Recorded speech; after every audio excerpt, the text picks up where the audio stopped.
E oi mundo! Hoje eu voltei pra falar um pouco de psicologia, hoje eu voltei pra falar um pouco de eleições, hoje eu voltei pra falar da teoria dos discursos. Então pega um café, se acomoda e vamos lá. Bom, a primeira ideia que a gente precisa ter é que assim, se você é um ser humano, se você mora nesse planeta, você provavelmente sabe que Jair Messias Bolsonaro foi eleito o novo presidente do Brasil.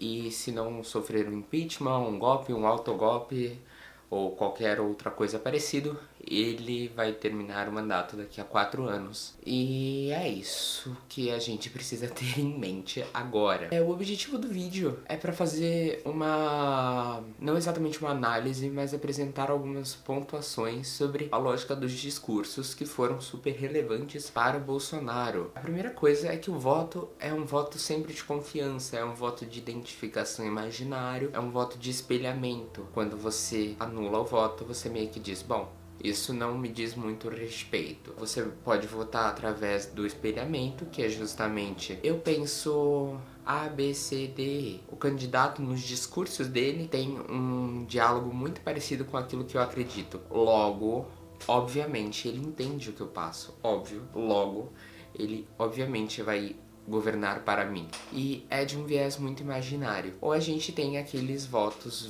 voto útil, que é o voto contra a pessoa, que também é de uma lógica de tipo, se o candidato tem um discurso A, B, C, D ou E, e esse discurso me representa, ele me toca enquanto sendo negativo, enquanto sendo ameaçador, enquanto sendo de uma lógica, nesse caso até fascista, eu vou contra ele. Também não me posiciono em cima do muro, mas eu vou contra ele no sentido de eleger qualquer um, o que também é uma saída muito pouco elaborada, porque você deixa de expressar a sua vontade e passa a operar contra a vontade desse outro bem imaginário. E isso foi super relevante nessa votação. Bom, ele ganhou. É isso, ele ganhou e todos perdem, como diria Dilma Rousseff. Não acho que quem ganhar ou quem perder, nem quem ganhar nem perder, vai ganhar ou perder.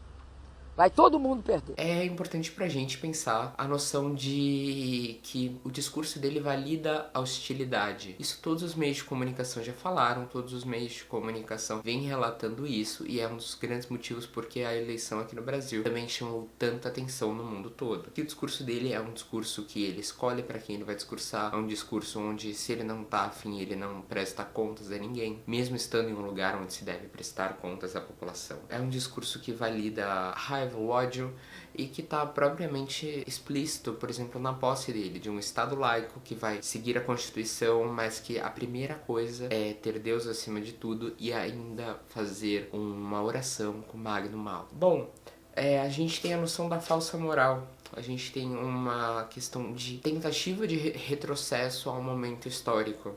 Se busca, a partir da fala dele, voltar para um momento onde era melhor, onde não necessariamente precisa ser a ditadura, mas aqui eu vou usar a ditadura como sendo um momento mais que as pessoas têm maior consciência, no sentido de é mais relatado. Ai, nossa, mas como vai ser? Ele vai ser o retrocesso no sentido de voltar pro tempo onde não tinha violência, onde o bandido era morto, justamente na noção que a gente vai voltar a um período que era um período tão melhor. Bom, primeira coisa é que isso é completamente imaginário. É o mesmo movimento que a gente tem na Europa, com a ascensão da extrema-direita e contra a luta anti-imigrantes.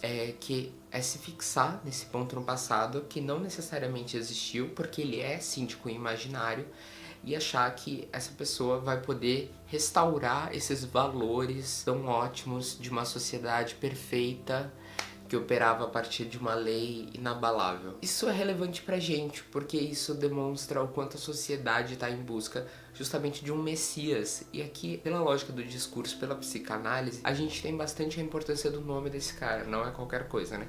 É Jair Messias Bolsonaro. E ele se põe como um messias, ele se põe como um grande enviado que vai resolver todos os problemas da pátria. E, ó meu Deus, literalmente Deus, ele é a escolha perfeita.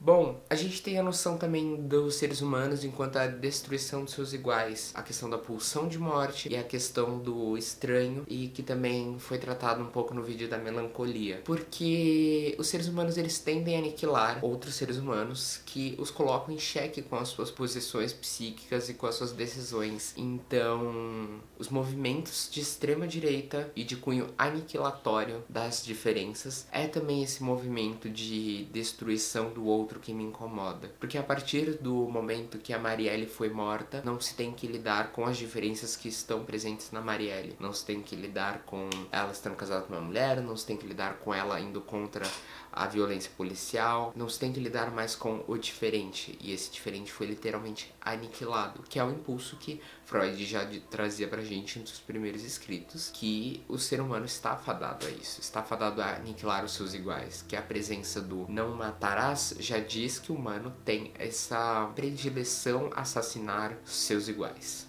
que não são tão iguais dentro da cabeça da pessoa, porque ela se fixa no ideal imaginário. E aí, aquela pequena diferença, e que dá origem, por exemplo, ao Ministério da Família, ela é tão importante que vale a pena aniquilar a outra pessoa. E esses aspectos foram super relevantes pro Bolsonaro ser eleito.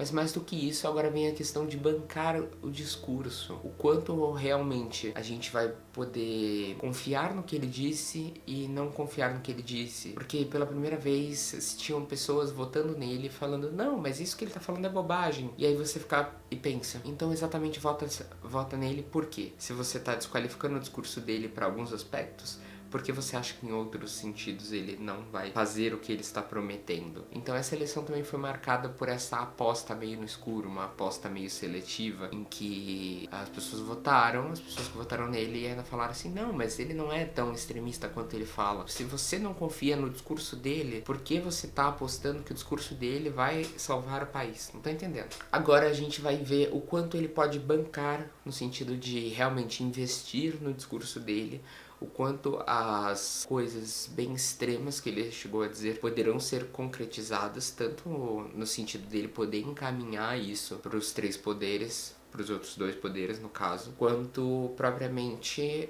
o que ele vai poder executar a partir da lei que teoricamente é dividida e imparcial. E mais importante do que isso, agora a gente vai ter que ficar atento para ver o quanto o discurso dele, esse discurso de profunda ausência de moral a moral, porque se põe num lugar de moral e de ideal e blá blá blá, mas que também autoriza a violência. A gente vai ter que olhar o quanto isso vai de fato afetar a população, o quanto as pessoas vão se sentir agora mais livres para serem violentas, tal qual ela teve um crescente de violência nos Estados Unidos com a ascensão do Trump.